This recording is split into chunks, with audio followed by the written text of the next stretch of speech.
Coming up on Valley View News, Israel is at war with Hamas fighters.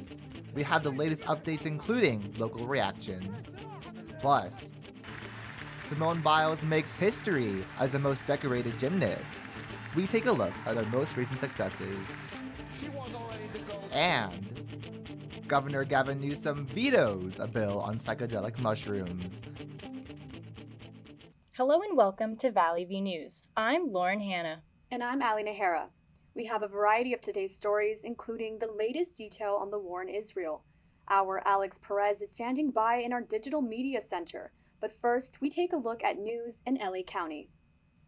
Santa Monica police are looking into an attempted robbery involving an 11 and 13-year-old. The department made the announcement via Instagram that the victim was sitting in his truck when he noticed the juvenile suspects approaching a bike he had tied down in the truck bed. He believes the suspects intended to steal the bike and were unaware anyone was inside the vehicle. The 11-year-old brandished his knife and threatened to cut the victim, but eventually ran away. Both unidentified suspects were reported runaways from a group home in San Dimas, where they were released into staff custody. Officers also discovered both suspects had been previously arrested twice last month for carjacking and burglarizing a vehicle. 2 men are dead and 3 others injured after a shooting in Inglewood. The shooting took place on Saturday afternoon in a parking lot. Investigators say a shooter pulled up and opened fire on a car with 5 men inside. One of the victims is in critical condition and the other 2 are expected to survive. It's unclear what caused the shooting, but authorities believe it was a targeted attack. A 75-year-old woman is dead after she was hit by a red pickup truck in Sunland. The deadly hit and run happened early Thursday morning. The driver struck the victim and left the scene. After she was hit, she was run over again by a second driver who didn't see her. That driver stayed at the scene, but the woman did not survive. A nearby store caught the incident on their surveillance cameras, and now a reward of up to $50,000 is being offered for information on the driver of the red truck. If you have any information, you're urged to call LAPD. A local watchdog group is issuing a warning about 2 extremely toxic chemicals from the Santa Susana field, which could possibly seep in the LA River.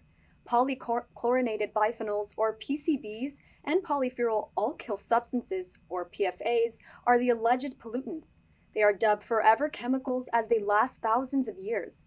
The Public Employees for Environmental Responsibility, or PEER, say state public health agencies haven't monitored the chemicals and where they will be transported. PFAs can cause cancer, hormone disruption, liver and kidney damage, developmental and reproductive harm, and immune system toxicity.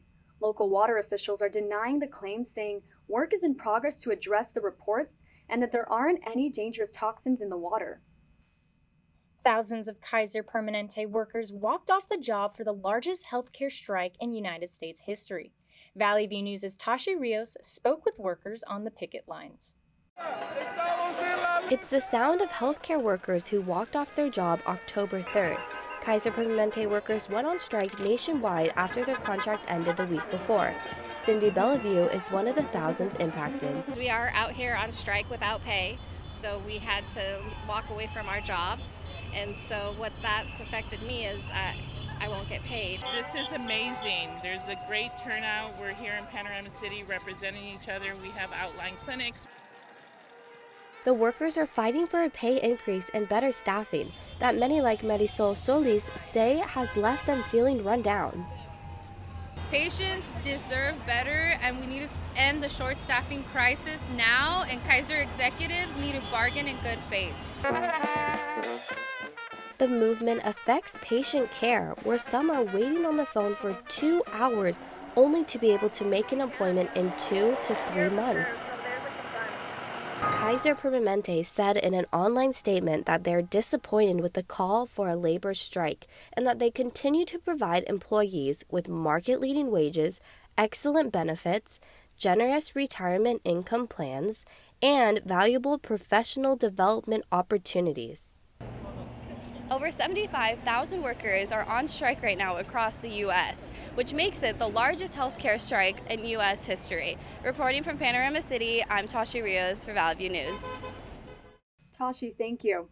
The 72-hour strike against Kaiser Permanente ended without a deal. The coalition of unions and Kaiser management met late last week with Kaiser agreeing to across-the-board wage increases for the first time, including increases of 5% in the first 3 years of the new contract. The coalition did not accept the offer and demanded a 6.5% increase in the first 2 years. Healthcare workers say it's not all about the wages, they want better staffing levels. The union coalition says negotiations are set to resume on October 12th. It's planning a longer strike in November if a new employment contract is not negotiated by then. In the meantime, as the drug crisis continues to worsen, a local community is working to stem the tide of deaths. Reporter Lauren Hanna has more on what a city is doing to save lives. If we don't get a handle on this, man, if we don't figure this out quick, we're going to continue to bury our kids. Kids and adults who are playing Russian roulette with their lives when buying opioids. Public health officials say in 2021, they saw a 1,200% increase in fentanyl overdose deaths since 2016. Now, Santa Clarita officials are looking to make a change. They held a symposium to warn about the dangers of fentanyl. First, I'd like to applaud every single one of you that is in this room tonight simply for being here and for taking that first step in learning how we can protect our loved ones. The prescription pills many think they're buying aren't what they seem. They're buying Percocet, or they're buying cocaine, or crystal meth, or Oxy, or Roxy, or whatever it is, and they're dying from fentanyl overdoses. But in this box is hope for those who have lost someone. Naloxone, more commonly known as Narcan, is an overdose reversal medicine, 2 medicated spray mists that can lead to a second chance when the time comes. He is one great example of every possible person that could be gone in a single dose. One. For Kaysen Markov, that time came too soon. He lost his best friend Isaac Boston during the pandemic. I looked at Isaac as a brother that I never had, and just like that, one pill, he was gone in seconds. He fears losing more friends in the future. Do research, look around you, and actually see that this is reality. This isn't a show, this isn't a video, this is real life, and this is happening. Reporting in Santa Clarita, I'm Lauren Hanna, Valley View News. California Governor Gavin Newsom has vetoed a bill that would decriminalize plant-based psychedelics. In his veto message, the governor acknowledged the opportunities psychedelics bring to assist with mental health issues such as relieving people suffering from depression, PTSD, or brain injuries, but said he would like to see more regulated treatment guidelines before signing the legislation and urges next year's legislation to include that. California is now the first state to ban 4 chemicals known to be used in well-known candies, foods, and drinks. The law signed by Governor Newsom includes the ban on the use of red dye number 3, which has been banned from makeup for over 30 years and has been linked to cancer. Most notably, the chemical is used in the Easter candy Peeps. The law won't go into effect until 2027, giving the companies enough time to find other options to use in their products.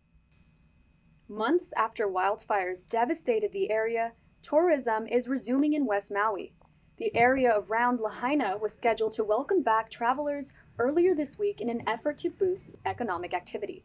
5 hotels and 8 time-sharing properties are accepting reservations again, including some a few miles from the devastation. The reopening fell on the 2-month anniversary of the wildfire that killed 98 people and destroyed more than 2,000 structures. But the reopening doesn't come without debate. Many residents have signed a petition to delay the reopening as families continue to struggle to find shelter and provide for their families. The petition has received more than 10,000 signatures.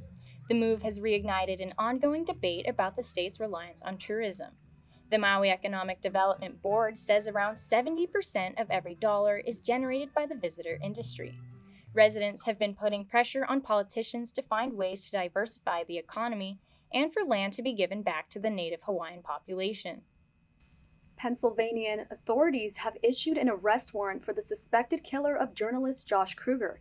19-year-old Robert Davis is considered armed and dangerous. Homicide investigators are urging Davis to surrender to police and have authorities take him into custody safely. Kruger was shot and killed last week at his home. Police say there is no clear motive.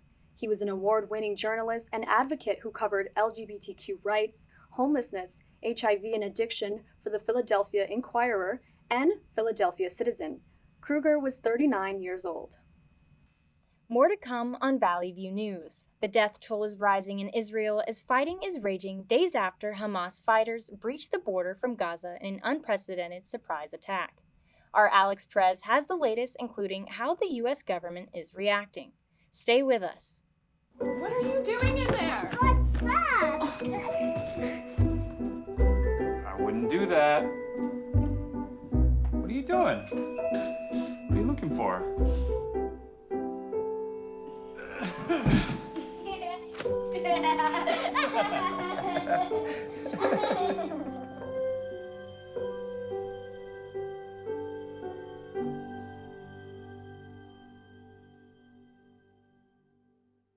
When I was 10, my mom got deported. We had a difficult time, and I feel that's why I didn't get to finish school.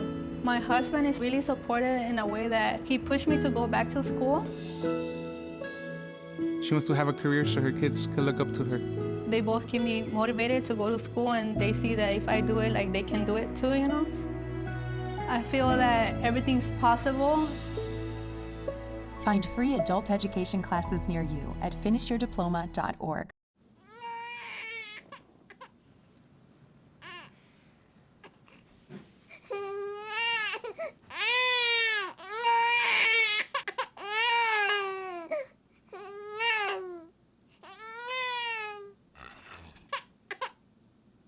If you love them enough to suck the snot out of their nose at 4 a.m., then surely you'll check nhtsa.gov/the-right-seat to make sure they're in the right car seat. Welcome back. Let's get right to developing news from overseas in Israel. Alex Perez is in our digital media center with the latest. Alex? Thank you, ladies. War was officially declared in Israel this past weekend by the country's Prime Minister, Benjamin Netanyahu. Hamas launched a surprise air and ground attack in an attempt to take over the Gaza Strip. About 1,000 Hamas fighters were involved in the surprise attack. Hundreds of people have died and thousands injured in both territories, though the numbers are expected to rise in the coming days. The attackers are ongoing on the air and land, with gunmen shooting at Israeli civilians in the town and along highways. Authorities have determined women, children, elderly, and soldiers have been taken hostage. As for Hamas, they have warned Israel that any innocent civilians who are targeted without warning will be executed on live TV. The Israeli military has evacuated at least 5 towns. Hamas has claimed the multiple attacks on Israel and are considered terrorists by the US, European Union, and Israel. Conflict between the two nations dates all the way back to the end of the 19th century, when the UN established the partition plan, which aimed to divide Palestine into Arab and Jewish territories. The State of Israel was created a year later, sparking the war between the two religious groups. Israel and Hamas, in particular, have tensions originating to the 1987 uprising against the former's takeover of the West Bank and Gaza Strip. Violence between Palestine and Israel spiked in the past 2 years as Israel military raided Palestinian towns and cities, resulting in the deaths of about 260 people in both territories. Israel says its fight against Palestinian militants on their people, while Hamas says it is payback for atrocities the former committed. During a time that was meant for joy and happiness, Israel finds itself instead grieving. An Israeli mother pleads for help as she doesn't know if her daughter has been kidnapped by Hamas. She hears me or see me, I want her to know that she's not alone, and we are all trying to find and rescue everyone that is still in the field. While many have been killed and others have gone missing, Israel has also encountered many Hamas and Gaza civilians. Israel defense spokesperson says they are focused on military targets. We still have very pocketed hostage situations inside Israel, and we have kidnapped civilians and soldiers in the Gaza Strip. The Biden administration addressed the terrorist attack on Israel. President Joe Biden says the U.S. stands with Israel and will make sure the country has what it needs to defend itself from Hamas. Biden also mentioned that if any further enemies of Israel try to seek an advantage against the country, the world would be watching. The attack has now put a halt on U.S. meetings with Saudi Arabia, and after seeing the inhumane attacks on Israel, many world leaders have also expressed their solidarity with Israel, exclaiming that they would also be behind the Israelis. The European Union has suspended all funding for Palestine until they further monitor Hamas's attack on Israel. The $728 million aid will be under review, which will lead to suspended payments, reviewed projects, and postponed budget proposals. The Neighborhood and Enlargement Commissioner says aid won't be continued due to the scale of attack against the country. He says peace and tolerance must be reached and prevent any hatred or violence. The European Commission used to be the largest donor for Palestine. Oil prices in the United States could rise as a result of the Israeli war. Energy experts say that the severity of the war will determine how much oil and gas supplies will be affected. If the fight between Hamas and Israel rises to a regional conflict, prices could slightly rise again. Now, Israel is not a major player in oil, but according to the U.S. Energy Information Administration, it does produce 300,000 barrels per day. If tensions reach outside state walls in the coming weeks, the problem will be how much oil is actually supplied to the U.S. And that's the very latest from the Digital Media Center. I'm Alex Perez, back to you guys in the studio. Definitely a lot to keep track of. Thank you for monitoring the developments, Alex. Here at home, Elon Musk is being sued after not cooperating with the investigation of his purchase of the social media application X, formerly known as Twitter. The billionaire was requested to sit for a third session of testimony about the purchase by the Securities and Exchange Commission. His lawyer said he refused to appear as requested and wrote that Mr. Musk declines to acquiesce in the commission's incurations. The investigation of Musk's $44 billion purchase was launched by the SEC since last year. It's not the first time the SEC has had problems with Musk. In 2018, he was charged with defrauding investigators after tweeting he had funding secured to take Tesla private. It forced Musk to step down as chairman of the firm's board. Waymo One is creating Waymo self-driving cars. Free rides by the autonomous driving technology company are coming to 6 neighborhoods across Los Angeles for residents and visitors to experience a limited-time free ride from a self-driving vehicle. The company is working on a wider service launch after operating only in San Francisco and Phoenix. It will be hosting a pop-up event on October 11th where people can get their tickets to enjoy a ride at Arizona Avenue and 3rd Street in Santa Monica from 8 a.m. to 3 p.m. The company is using an application similar to other ride-hailing apps where a ride is requested. Walgreens employees have planned a walkout this month due to harsh working conditions. It's difficult to safely fill prescriptions, are given low pay, and are understaffed, causing angry customers. And things have been even more challenging since the pandemic. Plus, the company has cut training hours, which they're calling non-critical. The walkout is scheduled for October 9th through the 11th and will include pharmacists, technicians, and additional support staff. A Walgreens employee tells CNN that more than 500 of U.S. Walgreens employees have shown interest in the walkout. Some will walk for a day, while others are expected to participate the whole time. Heads up, researchers have found a rare connection between weight loss drugs to digestive problems. Prescriptions include Wegovy, Saxenda, Ozempic, and Victoza. Some prescription labels include the side effects, the most common being nausea, vomiting, and constipation. This study showed this is a serious problem, including bowel obstructions, which turn into medical emergencies. Meanwhile, recent demand for Ozempic worldwide could result in many more cases of stomach paralysis and other digestive issues. Researchers found that some of these weight loss drugs harm the stomach more than others. When we come back, the Priscilla movie finally has a trailer. We'll give you a sneak peek. Also, want Tom Brady's final game jersey? Now you get the chance. We'll tell you how. More entertainment and sports news when we come back after the break. Stay with us.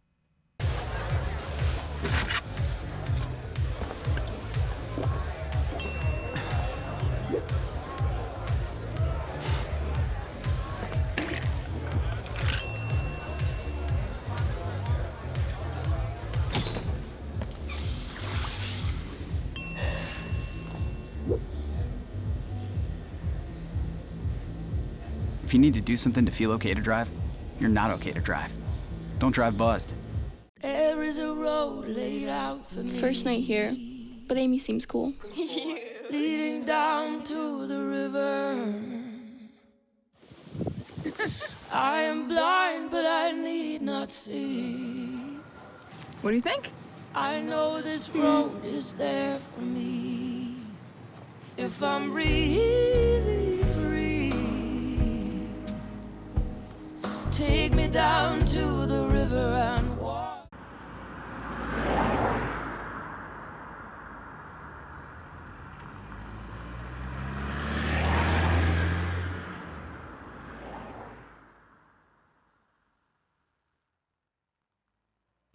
Bruno Mars has cancelled what would have been his second concert in Tel Aviv, Israel, amid the war in the country. The artist made the announcement via Instagram. It appears the scheduled show would be cancelled for the time being. Before the cancellation, the singer performed in front of 60,000 people for the tour schedule.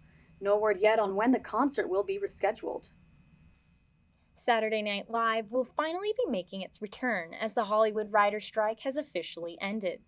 Season 49 of the live comedy show will kick off its first episode with SNL alum Pete Davidson as host this weekend, and rapper Ice Spice as a musical guest.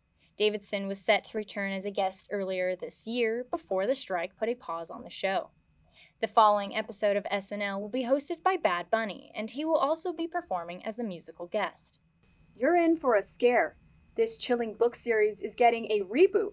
R.L. Stein's 1992 Goosebumps will be hitting Disney Plus just in time for spooky season.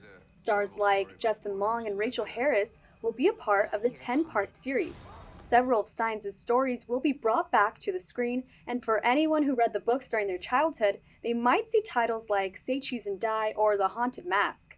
The series will officially stream on Friday the 13th this month. Sofia Coppola has done it again. The esteemed director will grace viewers with her latest work, an adaptation of Priscilla Presley's wife. The film Priscilla will focus on the narrative of Elvis Presley's wife, seen through her eyes. The recently released trailer shows the relationship between Priscilla and Elvis, as told through her memoir, Elvis and Me. Elvis Presley's legacy was recently brought to light through the 2022 biopic Elvis. This time around, Coppola will deliver the other side of the perspective. All from the pair's tumultuous relationship to the accuracy in hair, makeup, and attire, this film will deliver the focus on Priscilla's story. Priscilla will hit the big screen in November. And just like that, Kim Cattrall makes her comeback. The Sex and the City star is the latest celebrity to be featured in a Skims campaign. Skims is owned by Kim Kardashian, who partners with several celebrities that promote the shapewear. This time around, Cattrall stripped down for a photo shoot to model several undergarment pieces from the line, and while doing so, she's serving her most iconic character, Samantha Jones. As the shots have circulated, Sex and the City fans have consumed every bit of this campaign. Cattrall shared her latest ad and says, "The Skims shapewear made her feel free." Skims has been known to work with a number of other celebrities in the past like Coco Jones, Nelly Furtado, and Kate Moss. Video stores are a relic of the past, but a local business is still making rounds. Valley View News' Warren Lopez shows us how a video store is surviving during the streaming era. Streaming and digital renting replaced the era of movie rental stores. However, one place in Newhall is keeping the tradition alive. Video Depot is owned by Gina and John Lee and have been open for 38 years. It is one out of the 69 stores left in California. In fact, they are the last one left in the city. Consumers are just a fingertip away from watching any movie online. Despite this, the store still attracts regular customers. They can rent a movie everywhere. Netflix and Redbox, The local business survived, in spite of the popularity of streaming. To keep business afloat, they added an additional service of a notary public. Gina Lee says she still gets customers, and those visitors are her motivation to staying open. Before I make money, I like people. I like a customer. When I come here, this is my social place. In addition to regular customers, the store also gains social media attention for its rare status.